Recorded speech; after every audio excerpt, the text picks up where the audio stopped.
Bienvenidos a Entre Líneas, este podcast en su primera temporada. Mi nombre es Pedro Leija. El tema van a ser invitados que han venido a vivir a nuestra comunidad y quienes han marcado la diferencia de alguna manera. Quiero aclarar que este espacio es meramente periodístico, abierto. No estamos patrocinados ni afiliados a ninguna organización. Las opiniones vertidas dentro de este mismo espacio son totalmente nuestra responsabilidad. Es que si decimos tonterías es responsabilidad de nosotros. Y mi primer invitado, pues es un gran amigo mío de toda la vida, el señor Humberto García. ¿Cómo estás, Humberto? Muy bien, Pedro, ¿qué tal? Qué gusto estar aquí contigo. Pues ya empezando, déjame les platico un poquito de Humberto a las personas que no lo conozcan, sobre todo a la gente joven, a la gente millennial. Humberto García es originario de Matamoros, Tamaulipas, radicó en Monterrey, trabajó para el Diario de Monterrey, hoy conocido como Milenio, también como Imevisión, hoy conocido como TV Azteca, hizo radio también, Centro de Radio Avanzado, después regresó triunfando a Televisa Noreste, posteriormente vino y tomó las cámaras y los micrófonos de los Estados Unidos en Univisión El Valle Río Grande y Univisión Nacional. De corazón, y lo sé, periodista, además de conductor de noticieros y en su tiempo director de noticias, experto consultor en temas de la frontera, asesor para medios en ambos lados, y toda esta experiencia e información te llevó a ser también consejero del Instituto de Mexicanos en el Exterior. Actualmente funge como encargado de Relaciones Públicas para una entidad de gobierno y es productor de campo para reportajes nacionales e internacionales. Es solamente un poquitito, la mera puntita del tren que se le conoce a Humberto García. Yo tengo el honor, el gusto de conocerte. ¿Qué será? ¿18 años más o menos? 20, 18 años probablemente. Fácilmente, y sé que eres una excelente persona, un gran amigo, un excelente padre, un excelente hijo. Y pues gracias por darme el espacio y abrirte con estos micrófonos, ¿no? Para conocer un poquito más de ti. ¿Cómo fue que inicia pues esa inquietud por los medios de comunicación, Humberto? ¿Cómo fue en los 80s allá en Matamoros que de pronto dices, ¿sabes qué? Me voy a ir a Monterrey y voy a ir a ejercer. Fíjate, primero que nada, y antes de que dé inicio este podcast que estás iniciando tú, pues te felicito por la idea. Creo que es fabulosa, creo que es algo que vale la pena resaltar, pero también quisiera yo tener la cortesía de explicar un poco de tu carrera, ¿verdad? Cómo tú también te involucras con los medios de comunicación, cómo nos conocemos aquí en el Valle de Texas, en el Valle del Río Grande, en el sur de Texas, en la frontera, donde está el refuego de toda la noticia, pero tú en el área deportiva, y cómo has avanzado hoy en medios digitales de una manera tremenda, que lo estás exponiendo a otras personas. Yo creo que eso es fabuloso y nos da la oportunidad a muchas personas, y bueno, me da la gran oportunidad de ser hoy el día el conejillo de Indias de este podcast e iniciar este piloto tan hermoso que es Entre Líneas, tu programa en estas redes. Pero bueno, platicando un poco sobre el periodismo, yo creo que el periodismo aparece en mi vida de una manera fortuita, porque estudiaba yo en la ciudad de Monterrey, en la Facultad de Ciencias de la Comunicación de la Universidad Autónoma de Nuevo León, pero yo estudiaba publicidad. Yo no estudiaba periodismo, sino que en 1987, me acuerdo, en enero del 87, entro a trabajar al Diario de Monterrey, hoy Milenio, que forma parte de la gran cadena Multimedios en Monterrey, y entro a trabajar ahí para saber mis expectativas sobre si era necesario que yo estudiara periodismo para ser un periodista. Te dijeron en algún momento, García, que nos íbamos a morir de hambre, pero que iba a ser que iba a ser una carrera tan bonita, güey. Es una experiencia de vida totalmente. Yo creo que, mira, Pedro, no estaríamos aquí, y habría que verlo de esa manera, no estaríamos en los proyectos en los que estamos involucrados o inmersos actualmente si no hubiéramos pasado por todo eso. Claro. Realmente te olvidas de la paga, te olvidas de las necesidades, te olvidas de lo que se requiere personalmente, porque cada día estás metido en una historia nueva. Y es algo diferente, ¿no? Esa es la belleza del periodismo, no sabes lo que va a pasar. No. Yo ahorita soy maestro y llego y yo sé que de alguna manera estoy controlado, tengo mis lecciones preparadas, estoy esperando a ciertos estudiantes y estoy visualizando lo que va a pasar. Cuando trabajas de periodista, tú llegas a la oficina, tú llegas a la sala de redacción y no sabes, puedes tener la idea de que sabes que el día de hoy va a venir fulanito de tal y quiere cubrir la conferencia de prensa, pero de pronto, ¡pum!, la vida te da un cachetadón y sale una nueva noticia. Mira, es increíble porque trabajas 24/7. Me remonto a lo que inicialmente estabas platicando en los 80s, cuando empiezo a hacer historias. Fíjate que yo casualmente empecé, yo creo que mis primeras historias fueron en el área deportiva. Va. Yo estaba en un área, en un cuartito tan chiquito, bueno, no quiero cansarlos con estas historias viejas, pero algo que Pero se son llamaba... muy interesantes. Hoy se llama internet, antes se llamaban teletipos, ¿no? Eran unas máquinas grandotas de fierro, ruidosas, que cada agencia de noticias tenía y por la cual te mandaba, los cables, Sí, que le llamaban. sí. Entonces tú aprendías a leer los cables y a identificarlos y a saber qué cable era más importante, claro, y cómo debía pasar a cada uno de los editores. Después de ahí, clásico, ¿no? Te mandan con tu propia camarita a tomar las fotografías. Les digo yo que muchos jóvenes hubieran disfrutado esto, ¿no? Empezar trabajando en un diario a medianoche, un domingo, y si hace frío, mejor. O sea, todo en contra, ¿no? Pero ahí vas aprendiendo. Y vas aprendiendo, estás haciendo tus pininos, aprendes a escribir. Yo le diría a todo, aprovechando esto, a todas aquellas personas que se quieren dedicar al oficio del periodismo, lean, aprendan a escribir. Sí. Y si pueden hacer radio, o a hoy en día que se pueden hacer este tipo de podcast, aprendan también a transmitir las ideas que tienen, porque a veces no es tan fácil conectar las ideas con tu boca, y tienes que hacerlo de una manera que sea correcta y que sea entendible para todo el mundo. Saber proyectar. Y luego probablemente siga la televisión, y de la televisión, aún en la televisión hay pasos que seguir. Hay que hacer historias en la calle, hay que buscar fuentes, hay que cubrir hechos que están sucediendo para después, en un futuro, posiblemente sentarte en un escritorio y ser un conductor connotado que te pueda permitir entender lo que está viviendo el reportero en la calle. De esa manera te puede conectar perfectamente el conductor de noticieros con el reportero. Yo creo que son una serie de pasos que se tienen que vivir. No es porque sea una elección, o no es porque sea un trabajo de objetivos como una universidad, sino yo creo que es algo de corazón que tú tienes que tratar de vivir para poder entender el periodismo como tal. Pero es muy importante lo que platicas, porque mucha gente, en especial, y yo que ahora soy cátedro, yo que soy maestro, veo a los niños que llegan y quieren cuadro, quieren cámara, quieren salir en la televisión, pero les da flojera leer o no quieren. Y digo, no, mijito, están en televisión. Y cuando yo trabajaba, escribía 15, 16 notas diarias, y es un leer que le tienes que agarrar el gusto y tienes que aprender a disfrutar eso. Y es muy importante lo que tú estás platicando, de siempre saber que, como en todo en la vida, hay pirámides jerárquicas, y en este caso la empezaste a escalar desde abajo. Primero hiciste diario para poder entender lo que es redactar. Y en el sótano del diario, sí, no diario nada más, porque para eso escribir en diario te tardabas un rato. Claro. Ya para cuando yo estaba tratando de aprender las bases del periodismo, nuestro buen y querido amigo Paco Cobos, sí, ya reporteaba, ya cubría historias de gran envergadura en Monterrey, te digo, accidentes, incendios, cosas que pasaban de enorme magnitud. Bueno, él ya las cubría. Bueno, para nosotros era un superhéroe. Claro. Hoy es mi cuate, ¿verdad? Pero en ese momento pues era un superhéroe, porque era el que ya estaba escribiendo en el diario, y escribir en un periódico y salir en el front page o salir en la página principal a 8 columnas, Pedro, eso te costaba. Claro.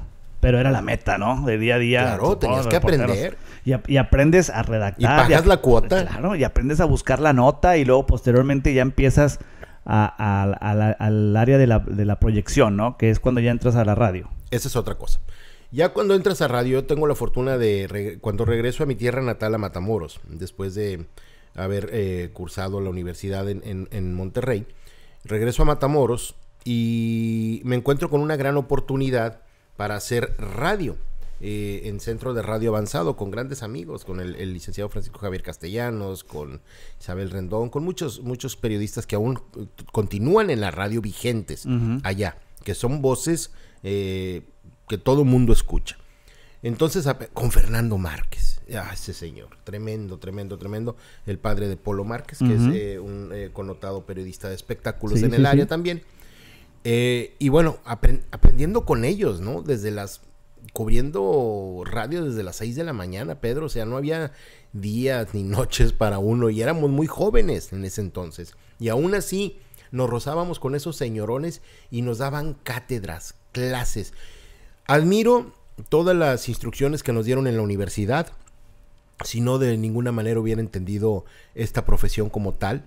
Pero lo que aprendes ya en la trinchera, lo que aprendes ya en la radio, en vivo, cuando el micrófono se abre y no puedes cometer errores, y si los cometes los pagas caro, bueno, ya es otra cosa. Claro. Entonces, tú no puedes decir nada en la radio que no le puedas sostener a una persona en su cara. Así es de que tienes y debes de tener mucho cuidado en las fuentes que tienes, en el ejercicio periodístico. Es algo muy noble, Pedro. No solo es expresarse y decir lo que uno piensa. A veces veo que hoy en día pues la radio ha sufrido cambios, por no decirlo de otra manera.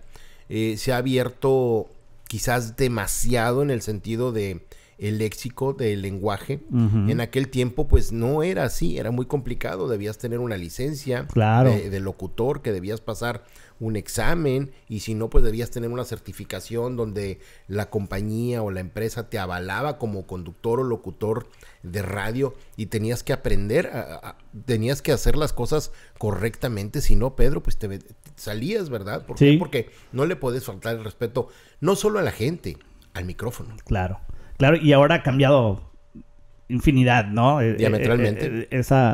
Ese modo de periodismo, digámoslo de esa manera, de comunicación. Sí, bueno, y no estamos cerrados, digo, las cosas cambian y el mundo avanza y estamos abiertos a todas las opciones. Digo, al final de cuentas el público tiene la opción de manejar la banda que ellos quieren. Un día me encuentro con una estadística, ¿no? Un programa de radio, ni siquiera voy a mencionar el estado donde estaba, número 1 a nivel nacional. Escucho el programa y digo, caray. O sea, esto es lo que está en boga, esto es lo que está vigente. Claro.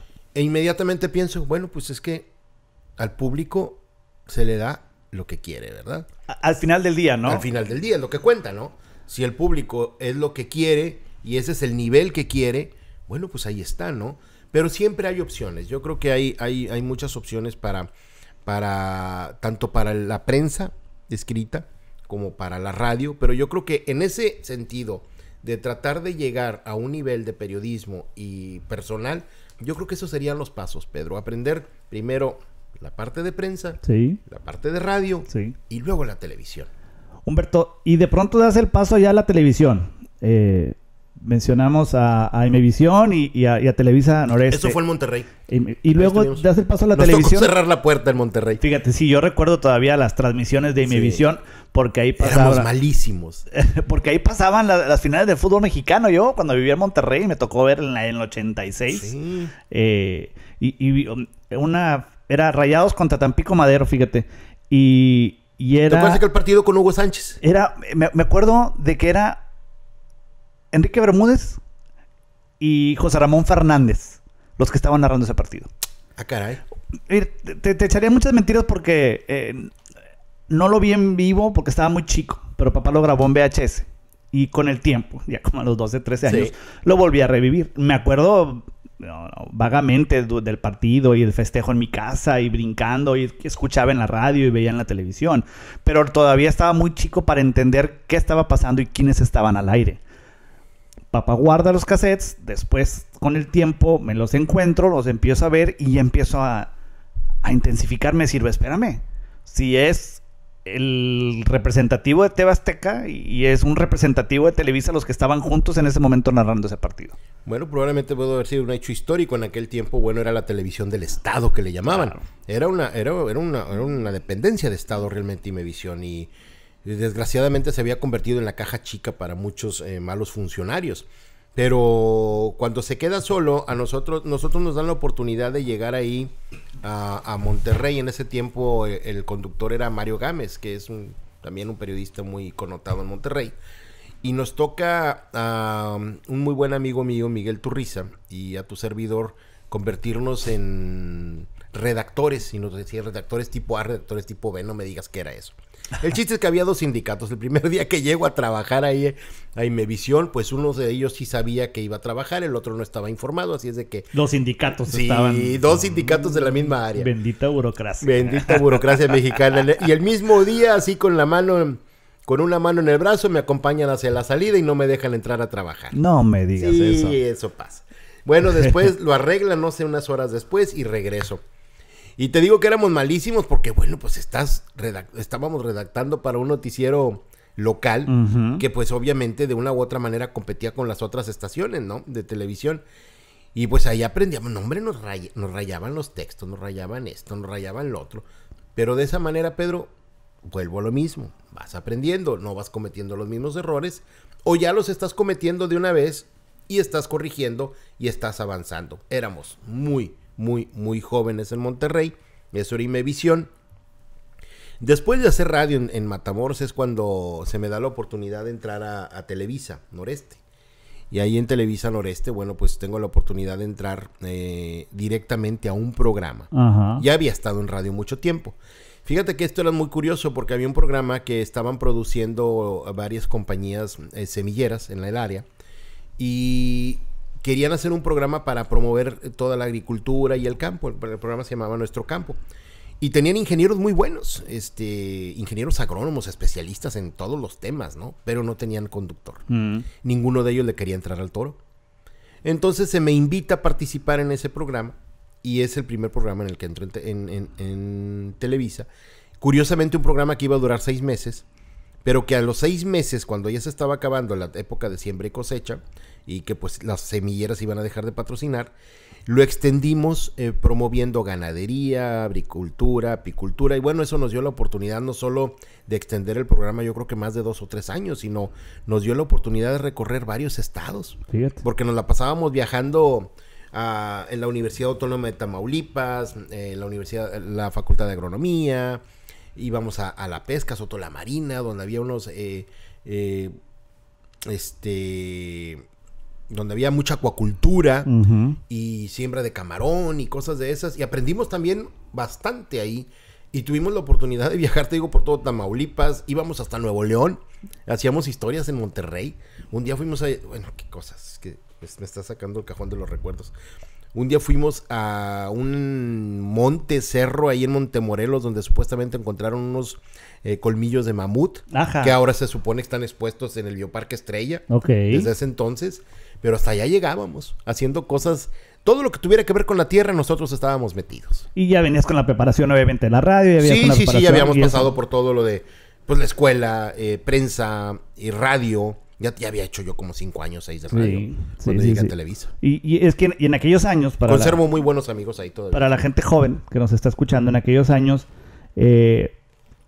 Televisa Noreste era la única señal que se veía en español, aparte de Televisa, en la frontera, en el Valle de Texas. En también. ambos lados de la frontera. En ambos lados de la frontera. Entonces, ahí fue la primera vez que yo te vi trabajar. Y luego después pues entré en shock cuando entré en Univisión y te vi ahí en el pasillo y dije ¡ah! Vas a decir como un amigo, era cuando era blanco y negro. Cuando era blanco y negro. No es para tanto. ¿Cómo das el brinco de Televisa a Univisión, Humberto? Fíjate que en 99, bueno, se da la oportunidad de que Univisión empieza transmisiones locales. Y cuando digo transmisiones locales, bueno, no quiere decir que era toda la barra, porque esa barra le pertenece prácticamente a Televisa. Sí, es la que la nutre. Claro. Pero abrieron espacios noticiosos, claro, a las 5 de la tarde y 10 de la noche. Y a eso me refería cuando decía que Televisa Noreste era el único contenido en español local. Porque obviamente nacional pues estaba también Univisión. No, y acuérdate, en toda esta área, que es una región muy amplia, que comprende desde Matamoros, Brownsville hasta Roma, Miguel Alemán prácticamente, quizás más allá. Bueno, toda esta región, que es muy amplia, la gente dirá, bueno, ¿dónde estamos asentados? Estamos sentados en el sur de Texas. En la punta sur de Tamaulipas. Texas, Totalmente, en la costa este de los Estados Unidos. Ellos cubrían toda esta área y había ya canales que tenían gran tradición. Yo creo que en ese tiempo otros canales de habla en inglés ya tenían 35 años probablemente trabajando y tenían un público muy arraigado. Cuando entra Univisión aquí en el área, empieza a... Creo que empezó a mediados de año. Y llego yo aquí pues, gracias a Dios tenía la residencia, como se llama, que por mis padres que eran ciudadanos americanos, mexicanos, pero ciudadanos americanos naturalizados. Me regalan la residencia a mí como su hijo mayor y a mi hermano menor. Y tengo la oportunidad de accesar, ¿qué te diré? 2 o 3 meses después de que inició Univisión. Sí, más o menos, con la enorme fortuna de que yo conocía muy bien el lado mexicano. O sea, todo lo que sucedía del lado mexicano. Entonces, si tú te acuerdas, no sé si lo recuerdas bien, tú entraste un poco después, me toca atreverme a cruzar a México, a decirles, oye, hay que ir a cubrir las historias en México. Sí. Y me empiezan a dar permiso de cubrir las historias en México. Y estamos hablando de historias fuertes, historias de crimen, historias de narcotraficantes, historia de carteles. Me acuerdo mucho de un avionazo en Reynosa. Sí, claro, ahí en uno de los parques habitacionales se derrapó. Ese avión se derrapa, se despista y va y impacta a una casa que estaba, imagínate, al final de la pista del otro lado. Wow. En un área habitacional que no debería existir. Claro. Y mueren 5 o 6 miembros de la misma familia en ese momento. Yo me acuerdo que fue noticia nacional, internacional, pero para nosotros era muy caótico porque era la primera vez, y digo nosotros como si yo fuera ahí el dueño, era la primera vez que cruzaba la camioneta de en vivo. Sí. El puente internacional, entonces había mucho de por medio para la empresa y todos estábamos ahí con el pendiente. Recuerdo todo el mundo en la sala de redacción viendo los enlaces que estabas haciendo. Sí, bueno, y eso es otra cosa, porque hoy en día cómo ha cambiado la tecnología, ¿no? A través de un teléfono tú puedes hacer esa transmisión completamente en vivo y directo y va, ¿no? Y en aquel tiempo pues todavía se usaban las camionetas, las live units, donde pues te tenías que conectar a un satélite, bueno, una serie de cosas. Y ahora es todo vía internet, ¿no? Sí, yo creo que eso ha sido lo más hermoso de lo que estamos platicando, haber pasado por todo este proceso. Desde los cambios de cámaras, desde las cámaras que eran separadas, la cámara con la famosa pañalera, la videocasetera que iba colgada a un lado, luego el Super VHS, luego creo que por ahí del 94 cuando se vienen las Olimpiadas cambian al DVC Pro y así, ¿no? O sea, todo hoy digital, el hard drive, o sea, todo ha ido evolucionando. Eso es una historia de vida tremenda, ¿no? Que yo creo que valió la pena haberla vivido y llegar a este momento donde si quiero hacer periodismo, simplemente enciendo mi teléfono, me pongo a grabar y cubro una historia. Sí. Y no es muy difícil, nada más es cuestión de darle una vuelta al Google, San Google, y ver lo que está pasando en el Oriente, ¿no? Porque yo te digo, hace 8 o 9 años, yo recuerdo muy bien, fuimos a cubrir un lanzamiento de entrenamiento de los Rockets de Houston. En ese tiempo estaba Yao Ming, el gigante chino, jugando con los Rockets. Y nosotros íbamos con pues, las camionetas en vivo y había unos orientales, unos chinitos que andaban bien relajados, shorts, chanclas, playera, así como he visto yo ahorita. Y en aquel tiempo pues todos encorbatados y bien peinaditos y cuando había pelo. Y recuerdo muy bien que estaba el chinito de al lado y traía una cámara pequeñita. Conectada a una mochila. Y pues dije, bueno, pues no sé, a lo mejor la mochila está alimentando el poder de la cámara o algo. Pues nos acercamos. Pues un paracaídas. Probablemente. Curioso, pues ahí vas, igual al final periodista, y nos dice el chino que no, pues estaba enlazando en vivo la conferencia de prensa china. Esa tecnología la venimos a tener nosotros, ¿qué será? 8 años después. A lo mejor menos. Pero vamos atrasados en la tecnología. La tecnología, García, ¿te alcanza o la correteas? ¿Cómo andas en eso? O te atropella. ¿Cómo andas en cuestión tecnológica? Porque ahorita es un arma ya fundamental. Antes, la pregunta va a lo siguiente. Yo hace 5 años, cuando vi el boom del internet, dije, esto de la televisión se va a acabar. No creo. Y luego me di cuenta... Creo que va a cambiar.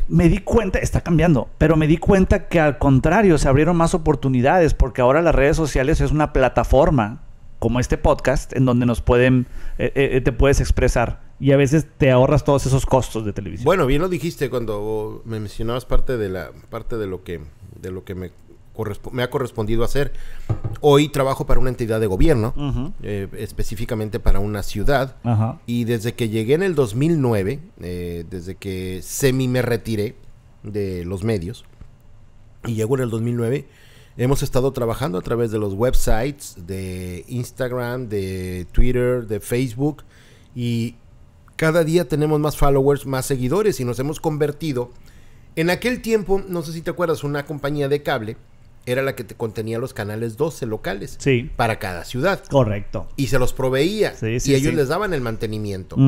Hasta que ellos determinaron que era muy costoso cuando se viene la era digital. Correcto. Cuando sale lo análogo, que aquí también fue algo complicado porque estabas hablando de la frontera. Primero sucedió en Estados Unidos, después en México. Pero cuando dices después es mucho después. Y vaya, por cuestiones técnicas, ¿no?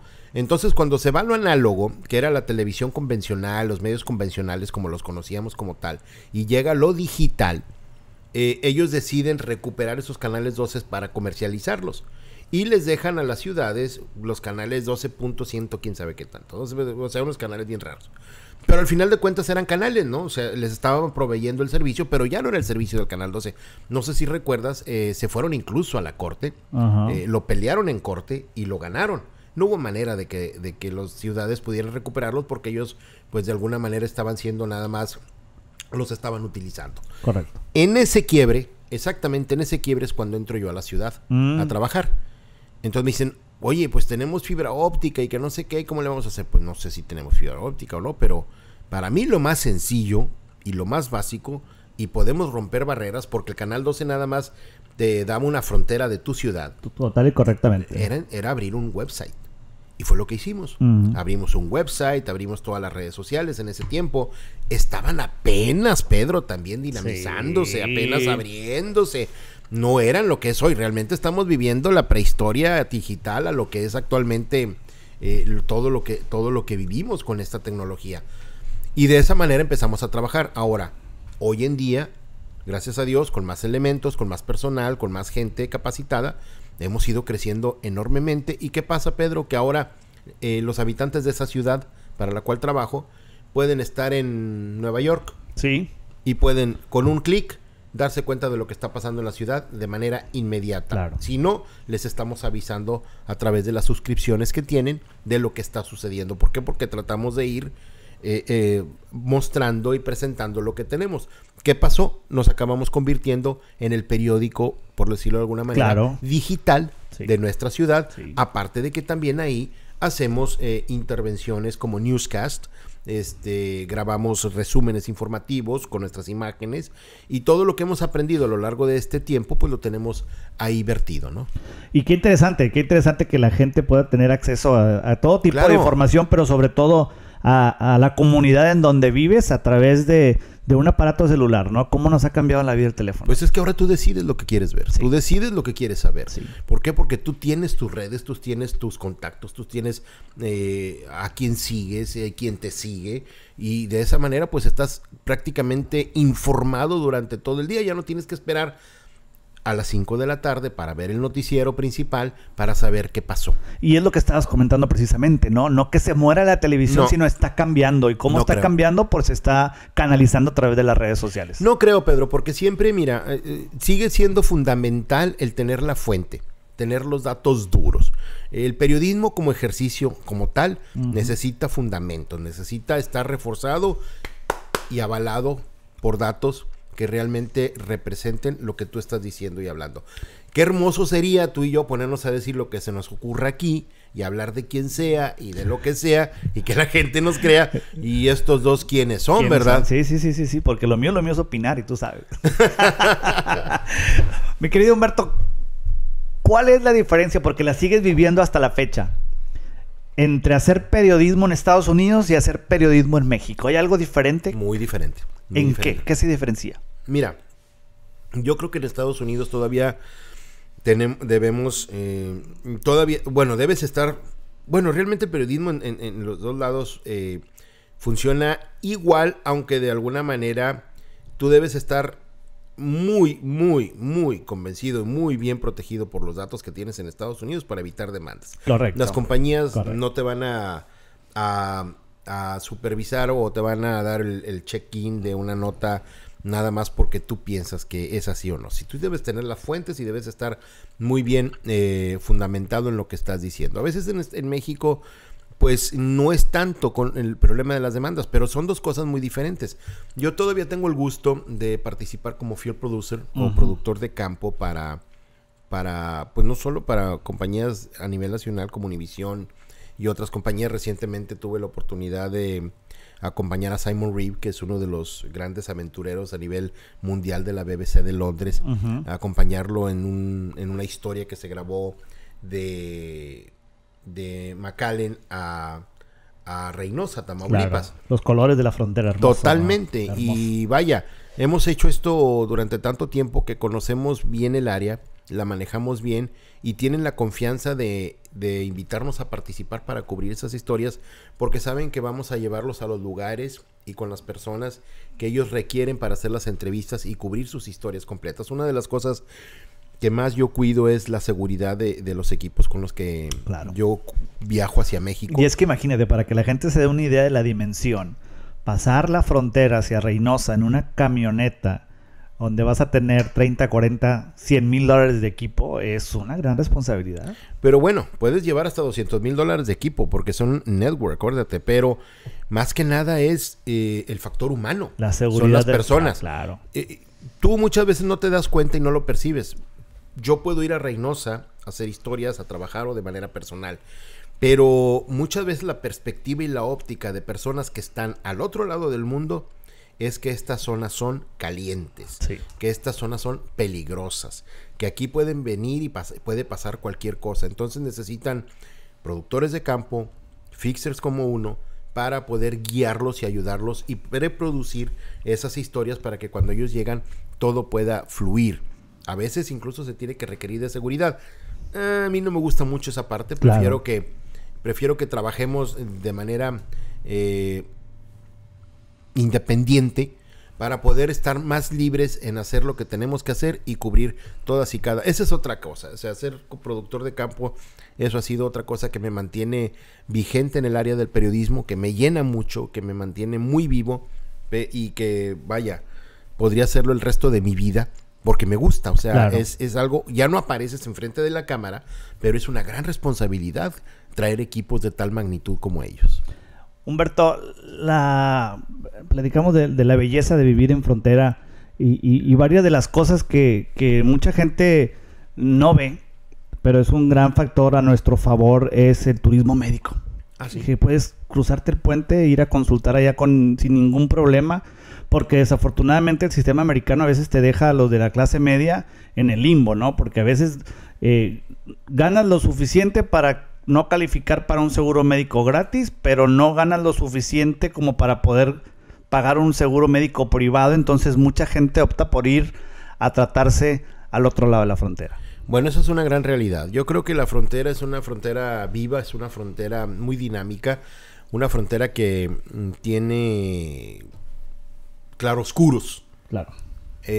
Mucha gente tiene miedo de ir por lo que sucede, porque en cualquier momento se puede desordenar las cosas y pueden suceder situaciones graves que te pueden poner en peligro, pero por otro lado, tienes la oportunidad de cruzar un día y decir, me puedo comprar un antibiótico que aquí no me lo van a dar, que para que me lo dé un médico tengo que pasar 4 horas en una sala de espera. Claro. Me lo va a dar muy suave y probablemente si no tengo seguro me va a costar, ¿qué te gusta? $140, $200 la consulta. ¿Cuánto me cuesta cruzar el puente? Ir, perder un poco de tiempo, ir a una farmacia, comprar X cantidad de antibiótico, suplementos y te regresas. Y probablemente si vas a alguna farmacia te van a poner una inyección de esas triples que ya sabes que hasta eucalipto vienes oliendo. Un coctelito. Pero ibas con la garganta cerrada y regresas cantando. Nosotros que trabajamos mucho tiempo en el medio de comunicación y utilizamos obviamente las cuerdas vocales, yo me acuerdo que era la solución inmediata, porque de otra manera el tratamiento de aquí vas a dejar de trabajar 3 o 4 días y allá, como dices tú, te inyectas en la tarde y el otro día en la mañana ya estás otra vez cantando. Mira, muchas veces no corremos el riesgo o corremos el riesgo de no tener seguro. ¿Por qué? Porque nos sale carísimo. O sea, sale carísimo el seguro en Estados Unidos cada quincena. Y si agregas a tu esposa y agregas a tus hijos, Oye, Pedro, es la mensualidad de un carro de lujo. Claro. De un carro de lujo, Sí, sí, no sí, de un sí, vehículo sí. normal. Sí. De un carro de lujo. Sin embargo, tienes que aceptar que tienes que pagar el seguro por la garantía que te tiene que dar, pues, enfermedades mayores. No simplemente una gripa, un resfriado cada 6 meses, sino probablemente una enfermedad mayor, te tienes que proteger. Pero el turismo médico como tal, como tú lo mencionas, los dentistas. Sí. Los dentistas, Sí, el sí, sí, dentista sí, sí. es muy caro aquí en Estados Unidos. Tengo amigos que vienen desde Utah, desde Las Vegas, y dicen, me sale más barato venir a Progreso, Tamaulipas, a hacerme una endodoncia paseo. con todo y el vuelo, y vengo aquí, veo a mi familia y me regreso, que pagar el copay. Y te comes unos lonchecitos Sí, ahí en sí, Progreso. sí, antes de la endodoncia, obviamente. Claro. Y más barato que hacerse la endodoncia ya. Sí. Y eso es una. Cirugías plásticas, endoscopías. La endoscopía, Humberto. Lo que tú quieras. Me tocó hace un mes.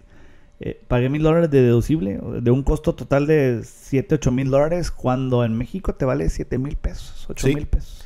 Eso, por eso mucha gente lo aprovecha en toda la frontera. Yo creo que vale la pena. Digo, la frontera como tal, yo siempre la he denominado como una región.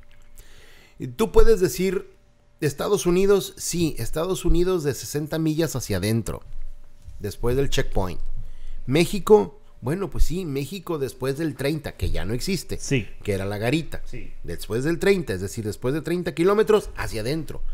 Pero esta franja en especial, entre esos 30 kilómetros y entre estas 60 millas del sur de Texas y del norte de México, es una región totalmente diferente. Es otro mundo, ¿no? Es otro mundo. Es que por Es otro ejemplo, mundo. Nuevo Progreso es el México que los americanos necesitan en esta cuestión es Totalmente. los medicamentos, etcétera, etcétera, etcétera. Y la frontera en donde vivimos, aquí en el área de McAllen, por ejemplo, es el Estados Unidos que los mexicanos necesitan. Hasta el tronco de tiendas para que la gente venga y se surta y haga sus vueltas express. Pedro, pero es que todo el día cruzamos. Sí. Yo precisamente después de este podcast, bueno, voy a viajar a México, por el lado de Brownsville.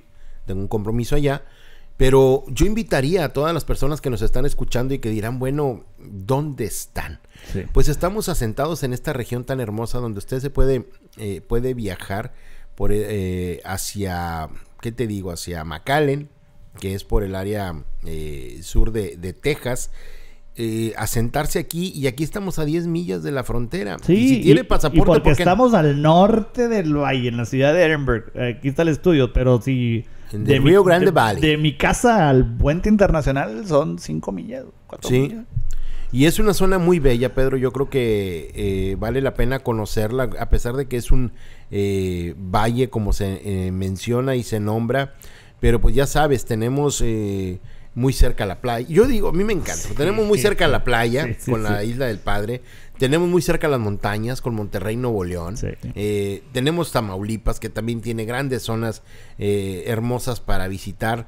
Sí, muchas cosas pasando, pero es... yo creo que como todos, como en todas partes, suceden cosas. Le pedimos mucho a Dios de que todo cambie. Desgraciadamente, Pedro, a mí muchas veces me contratan como productor de campo por lo que sucede. Sí. Es triste. Sí. Yo quisiera que no pasara. Y entre menos me invitaran, pues a lo mejor diría, bueno, pues qué bueno, ¿no? Les Porque quiere mi decir que país se está limpiando, claro. que mi país se está tranquilizando. Y qué bueno, ¿no? Pero pues sigue siendo una frontera y siempre ha sido así. Quizás hoy es más relevante lo que sucede porque también volvemos a lo mismo. Hay más medios de comunicación, hay más información y hay más acceso No, y fluye a de saber lo que está pasando. Fluye de inmediato. No. De inmediato. Como reguero de pólvora. Una tragedia hace 10, 15 años se tardaba probablemente medio día, a lo mejor 16 horas en llegar al otro lado del mundo. Ahorita Fíjate, llega inmediatamente. Acabas de decir algo muy cierto. Probablemente sucedía aquí y nos enterábamos en el noticiero de la noche De López Dóriga, de la Ciudad de México. a nivel nacional. Sí. Hoy no. So, Hoy un muchacho de 15 años con un celular que capta lo que está sucediendo, lo sube a la red y estamos comunicados y sabemos lo que está pasando, pero en 5 minutos y se me hace mucho. Sí, y es arma de dos filos, ¿eh? Porque ahorita que dices un muchacho de 15 años y yo eso lo predico mucho con mis estudiantes, la responsabilidad, claro, ¿no? Porque tú tienes la responsabilidad en tu mano al tener un teléfono y muchos de repente les pega por empezar a narrar lo que están viendo, lo que están sucediendo y es cuando empieza la desinformación. Bueno, puede ser, pero también es a muchas veces el riesgo al que se exponen, ¿no? Por lo que está sucediendo. Pero también ya es como algo inherente, ya es algo que está agregado a la persona. Ya prácticamente documentamos todo, Pedro. Sí. Cosas que realmente deberían ser de la vida privada de cada persona. Y todo se documenta. Sí. Sí, todo. Sí. Eso es increíble. Aprovecho para dar mis redes sociales. Yo soy de esos que documenta todo en el Instagram. Pedrito Leija, @ entonces, si me quieren seguir, @ Pedro Leija en Twitter y Pedro Leija en Facebook. García, adelante con tus redes sociales. Para bueno, pues no, a mí me pueden encontrar a través de Humberto García, también a partir de Frontera TV. Tenemos un podcast. Todo eso en Facebook, ¿verdad? Sí, un blog, un pequeño blog. Y próximamente quiero abrir otro. Aprovechando todo lo que está pasando y aprendiendo algo más personal también. Claro. Yo creo que vale la pena comunicarnos con la gente. Yo creo que vale la pena que la gente se conecte más, ¿verdad? Y con cosas buenas, sanas. No digo que todo lo que se hace sea malo. No estoy satanizando eso.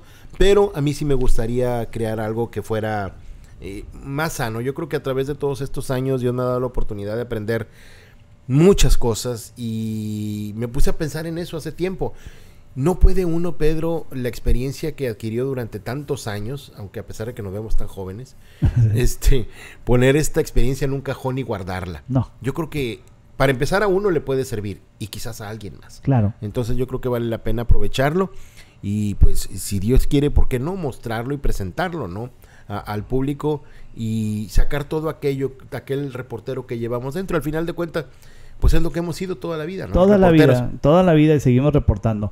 Y vamos a cambiar de tema porque empiezas a hablar de Dios y es algo que te ha cambiado la vida en los últimos años. Humberto, ¿quieres hablarnos un poquito más del Humberto personal? El Humberto que no toda la gente conoce, porque puede venir Jorge Ramos y puede venir el güey de la BBC y todo, don Humberto. Me ha tocado trabajar con ellos. Señor García, pero para mí tú eres el bombón. Y es un núcleo de gente y me considero tu íntimo amigo, una amistad de muchos años que igualmente, Pedro, pasó la pantalla y nos juntamos, nuestras familias crecieron juntas y hemos crecido y hemos vivido juntos. Entonces, también este podcast lo quiero para tener la oportunidad de que la gente te conozca un poquito más como persona.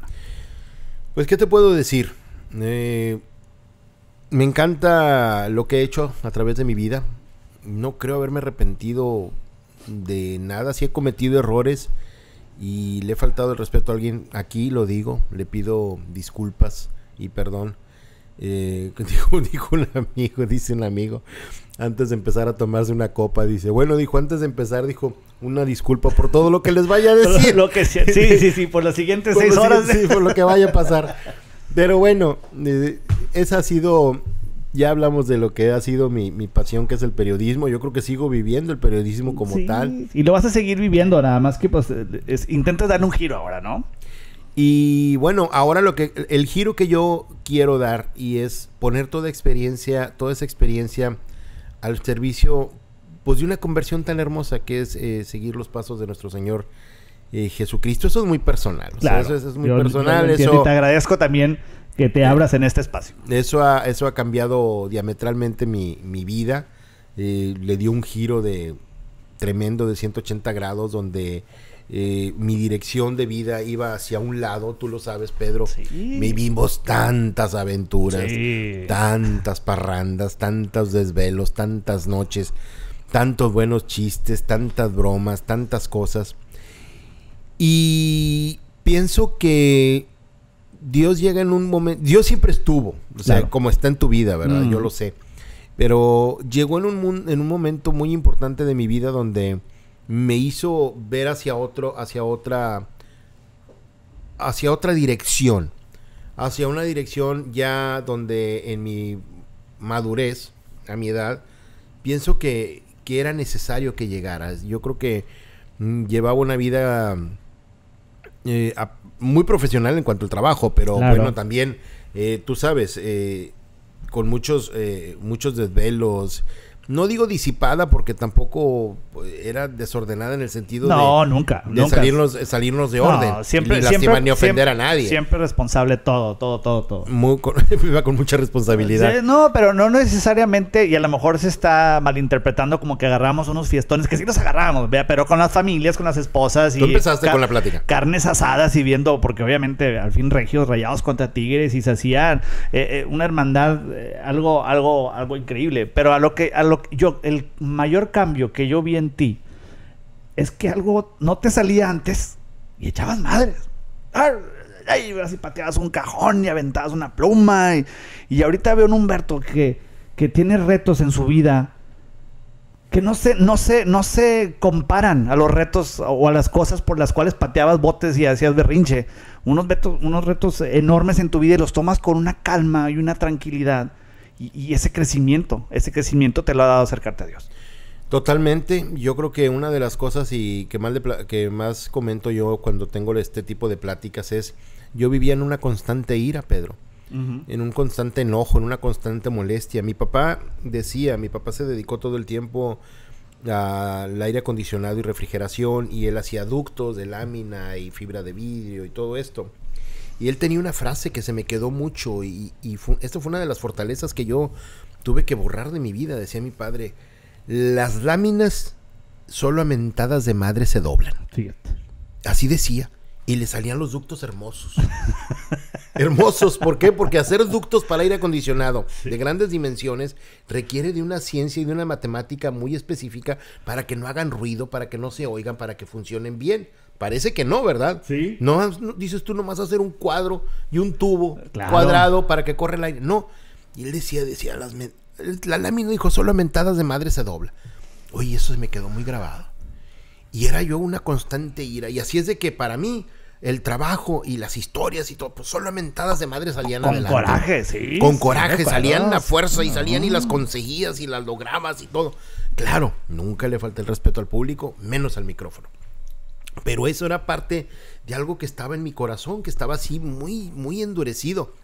Cuando encuentro a Dios, y esto pasó, vaya, porque durante muchos años, así como te conozco a ti, conocí a muchos amigos pastores evangélicos con los cuales trabajé durante 20 y pico de años, o desde lo de las Torres Gemelas. Claro. ¿Verdad? Los conocí desde el 2001. Desde el 2001 los conozco mucho a ellos, aunque yo ya venía, Dios tocó mi corazón, tocó a mi puerta hace 35 años, pero no le abrí la puerta. Correcto. Se la cerré en las narices. Le dije, no, tú no entras en mi vida la voy a llevar así.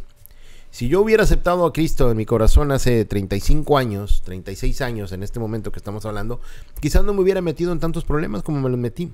En cuestiones de salud, más que nada, que me vinieron afectando al final. Pero, gracias a Dios, cuando todo esto empieza a suceder, cuando llego yo ante Dios con la rodilla completamente doblada, entregado, completamente diciendo, bueno, pues aquí estoy, porque tuve unas experiencias impresionantes. Durante muchos años tenía amigos evangelistas que daban prédicas hermosas y yo las grababa, así como tú grabas ahora en estudio y todo eso, y yo las grababa con mi hijo, y bueno, le grabábamos todo. Y él decía siempre, este pastor hermoso, Antonio, decía, aquí hay alguien que necesita recibir a Cristo en su corazón, y esta persona necesita recibir a Cristo en su corazón. Y bueno, y haz de cuenta que yo era uno de esos conos naranjas de tráfico en medio de la iglesia. ¿Qué te vale? Fluorescente, grandotote, así chulo, hermoso en medio de la iglesia, parado, quieto, firme, fijo, así, un pedazo de plástico en medio de la iglesia. Y yo diciendo, pues tengo que dar el paso, y yo quiero dar el paso, pero no lo daba. Y por años, y por años, y por años. Es que, Humberto, yo digo, tenemos 20 años de conocernos y yo nunca, hasta hace 5 años a lo mejor, que ya te vi que te empezaste a inclinar un poquito más por lo evangélico, pero yo nunca te percibí como una persona, sabía que tenías fe, pero no te percibía, no eran, o sea, íbamos a los bautizos de mis hijos, pero no te veía yo como que el lunes, no, pues fui a misa ayer, nunca hablabas, o no hablabas del tema, y de pronto empezaste a ser más abierto, hasta que cambiaste por completo. Fíjate que yo respeto mucho la creencia y la fe de cada quien, pero a mí En lo mío yo sí era muy feo, era muy feíto. Mi esposa no me soportaba porque iba a la iglesia y criticaba todo y era come curas y no, hombre, y salía peor que como entraba. Salía peor que como entraba y luego no quería ir y bueno, era una serie de cosas que la fastidiaba. Y eso que tenemos un amor tremendo el uno por el otro. Pero te puedo asegurar que desde que empecé a seguir los pasos, desde que empecé a aprender y a ver y a saber lo que estaba sucediendo en mi vida a través de Jesús, difícilmente me pierdo una reunión. Ya sea miércoles o sea domingos. Hoy ya me están invitando a participar, a dar testimonio y hablar de la palabra, que yo creo que es lo que nos corresponde a todos. Digo, es uno de los principios y mandamientos que Dios ha hecho, ¿no? Ir y hacer discípulos. Entonces yo creo que eso es una de las cosas más importantes. Mucha gente ha carecido de fe y ha perdido la fe por diferentes circunstancias. Tuve un amigo que perdió la vida hace algunos años, hermoso, era cronista deportivo como tú, y él murió sin fe. Ay, güey. Él murió sin fe por algunas circunstancias que pasaron en su vida. Me la platicaron, se me hizo muy banal, pero al final de cuentas, porque tenía que ver con el deporte, pero murió sin fe, y yo creo que no podemos permitirnos irnos sin fe. Yo creo que vale la pena creer. Tú me podrás decir, bueno, ¿y si no hay nada del otro lado? Bueno, pues si no hay nada del otro lado, no pierdes nada, no pasó nada. Pero ¿qué tal si hay algo del otro lado? Claro. Y vas a estar en una circunstancia en la que no quieres, en la que no te mereces. ¿Por qué? Porque simplemente te negaste a la fe. Ahora, está bien fácil. La Biblia, y no la traje hoy, pero porque no me corresponde hacer esto, no veníamos a hablar de esto, pero te puedo asegurar, es un manual de vida tan hermoso donde están las respuestas de todo lo que tú necesitas. Así como tú, cuando tu carro se descompone y requieres saber algo de él, vas y buscas el manual en la guantera y te dice exactamente todas las partes del carro, todo lo que tiene, cómo funciona, cómo esto, cómo lo otro. Esa es la Biblia, es exactamente lo mismo, la palabra que nos ha dejado Dios para guiar nuestras vidas en todas las áreas. Yo me sorprendo de todo lo que Dios ha hecho en mi vida, porque en las pequeñas cosas que no te imaginas, Pedro, ahí está Él. En las cosas diarias, en las cosas que tú requieres, en las cosas que tú le pides.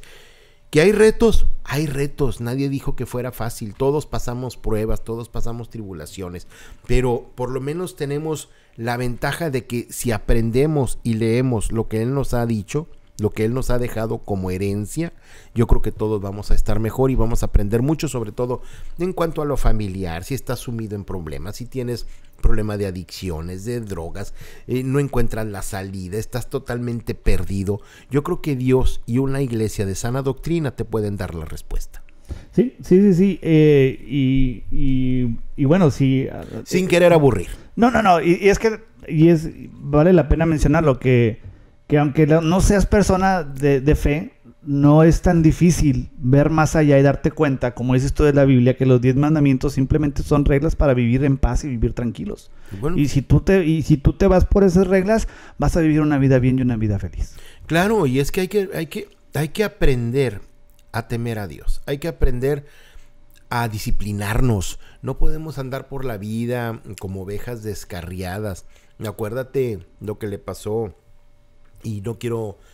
vuelvo a lo mismo, no se trata de dar aquí una cátedra de teología, pero lo que le pasa al hijo pródigo, ¿no? Cuando le pide la herencia a su padre, se va de la familia, y pasan los años, cuando se encuentra en una situación totalmente difícil, anhelando la comida que le daban a los cerdos, donde él estaba, cuando había sido un hijo de padre, y regresa a los brazos de su padre, y su padre mata uno de los animales del hato que tenía para recibirlo, y el otro hijo como que se incomoda porque ¿qué pasó? Pero es cuando regresa el hijo pródigo, el que se perdió. Sí. Acuérdate, es cuando también igual se abandona, dejas las 99 ovejas para ir por la que se perdió. Entonces, yo creo que Dios nos está esperando así. Mucha gente dice, no, pues yo no tengo oportunidades. Bueno, pues es que Dios no viene Jesús no viene Dios no viene por la gente buena. La gente buena ya tiene ganado el paraíso. Viene por la gente como tú, como yo, que hemos pecado constantemente, ¿no? Hasta que entendemos que nuestra vida tiene que cambiar. Sí. Sí. Y bueno, vamos a cerrarle porque ya nos vamos a aventar la hora, García. Ya nos aventamos, bombón. De lo que quieras hablar, hasta de fútbol. Vámonos. Hasta de 57. Ya, las últimas preguntas nada más. ¿Cuál es el mensaje que le pudieras dar tú a los jóvenes o cuál es el mensaje que le darías a Humberto García 20 años atrás? Oh my God, ¿quién soy yo para dar mensajes? ¿Qué consejo te darías? Que chinga, para allá va el asunto, ten cuidado con esto. No sé. No, sí, lo veo. Me vas a hacer que vaya a la casa a ver Back to the Future, ¿no? O sea, básicamente te metes en una cápsula en el, ¿cómo se llamaba? En el DeLorean. Sí. Y te regresas. Eso sería hermoso, Pedro. Sí. ¿Te imaginas hace 20 años? Sí, poder toparte contigo mismo y decirte, oye, espérate. Bueno, tú sabes, si hace 20 años hubiera visto lo que hoy estoy viviendo, hubiera dejado de fumar, hubiera dejado de beber, hubiera hecho más deporte,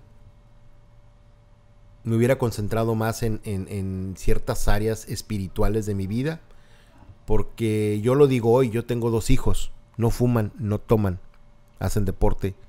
Las canas que tengo no me las sacaron ellos, me las he sacado yo. Fíjate. Increíblemente.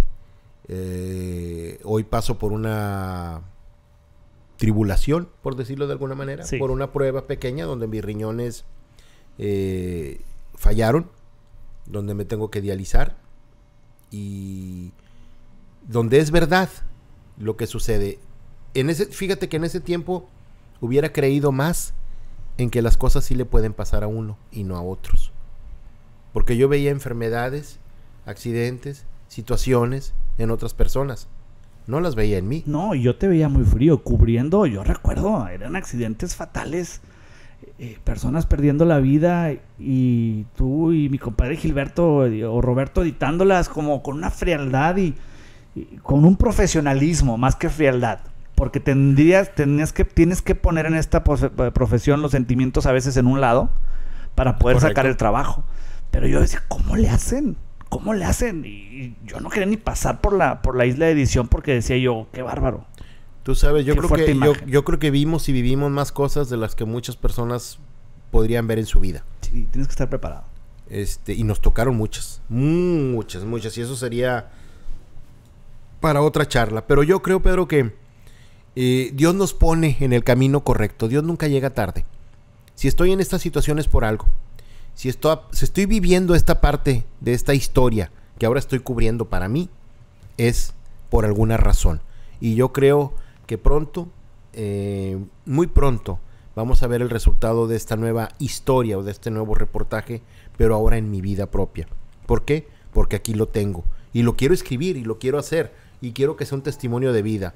Porque, Pedro, de alguna manera, yo te lo digo, no sé cómo va a pasar, pero esto se soluciona porque se soluciona. Claro. De alguna manera. Claro. Y este es el reportaje más grande que estoy cubriendo, que es el de mi vida, es mi historia propia, a través de la diálisis, a través de este problema con los riñones, de esta problemática, esta pandemia que existe en el Valle de Texas, que es increíble que clínicas estén llenas de personas con los riñones dañados, y la gran mayoría, hay de todo y de todas las edades, pero Pedro, probablemente nos estamos matando. El Valle de Texas tiene una de las incidencias más grandes de diabetes, hipertensión, la comida que comemos, perdóname, pero el 60%, 70% es basura.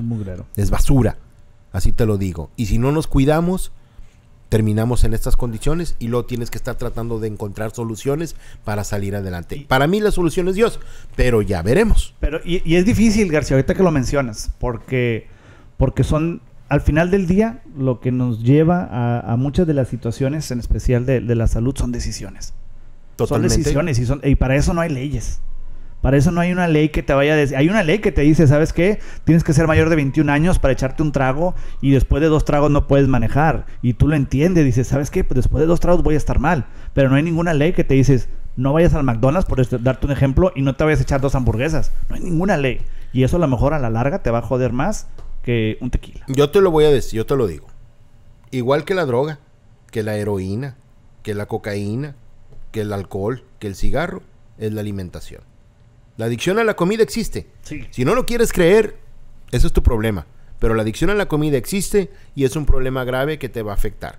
Y si no te cuidas, te va a dañar los riñones, te va a dañar tus órganos y vas a acabar en situaciones completamente deplorables. A mí me puedes ver ahorita que parece que posiblemente no parezca que tenga nada, más sin embargo, estoy viviendo esa situación. No es nada cómoda, se los puedo asegurar. Así es de que mi recomendación es cuídense, protéjanse, nadie lo va a hacer por ustedes. Solo ustedes pueden cuidarse y solo la gente puede salir adelante de este tipo de problemas, evitando todo lo que nos hace daño. Desgraciadamente tenemos una cultura fatal de comida. Venimos con gustos y adicciones muy, muy malos. No, y aparte el hecho de ser hispano, viene uno predispuesto a cierto tipo de enfermedades también. Sí, pero pues bueno, también nuestra cultura culinaria no nos ayuda, ¿verdad? No, para nada. Las gorditas, tortas y tamales, ¿verdad? Todo. La mantequita, mi querido Bombón, para cerrar. Y es que este podcast también la gente lo va a poder escuchar a través de Spotify. Quiero que le recomiendes a la raza un soundtrack, un disco, un cassette que no que haya reflejado los últimos 5 años de tu vida, que haya reflejado toda tu vida. Algo que digas tú, chingado, yo escuchaba esto a lo mejor a los 18 y 19 me hacía volar. O Pedro, más. Yo soy ochentero. Recomiéndame algo para salir yo ahorita rumbo a mi casa y ponerlo en Spotify y aventarme en el camino de regreso, que es casi media hora. ¿Qué te parece Immigrant Song de Led Zeppelin? Eso. Led Zeppelin será. Pues, es Humberto, que me sigue gustando el rock, pero necesito... Sí, lo he moderado. Porque porque hay letras que pues no van de acuerdo, ¿verdad? Pero la música se siente y la música te cambia el humor y te hace ser a lo mejor a veces mejor persona. Y en la mañana andas deprimido. Y ahorita estaba viendo, y un saludo al señor Pantera Figueroa. No al que conocemos, a Omar Figueroa. ¿Uno en serio? En la mañana el señor iba al gimnasio muy temprano. Y como a las 5 de la mañana todavía estaba oscuro. Y el señor iba oyendo un cumbión. Para levantar el ánimo. Y dices tú, bueno, ya cuando entras al gimnasio ya te echaste la mitad de la batalla. Y la música es lo que le pone de buen humor. En este caso, Led Zeppelin a ti te pone de buen humor. Fíjate que yo crecí con mucho rock de los 70s. Todavía agarré de 60s. 80s, aunque dicen que era música basura, bueno, pues sí, pero al final de cuentas fue una revolución los 80s, que todavía sigue siendo fantástico. Desgraciadamente a veces nos ponen televisiones ahí en la clínica de diálisis y todavía puedes ver el MTV. Hay creo que los jueves por ahí chulada. Puedes recordar música y grupos de esa época.